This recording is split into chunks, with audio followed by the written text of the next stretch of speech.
Ever wondered how apps instantly confirm your phone number without a hitch?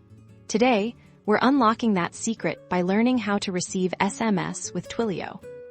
First, you'll need a Twilio phone number. Navigate to your Twilio console. Find the phone number section and provision one that suits your needs. This number will be the one users see when receiving verification codes. The magic of receiving SMS lies in webhooks. Think of them as digital messengers that Twilio uses to alert your application. When an SMS arrives, you'll configure your purchased Twilio number to send incoming messages to a specific URL on your server.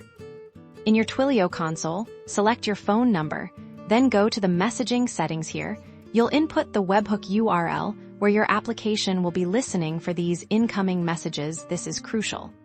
It directs the SMS traffic right to where you can process it. When a user texts your Twilio number, Twilio will automatically send a request to this webhook URL. This request contains all the details of the SMS, including the sender's phone number and the message content itself. Your application will then receive this data.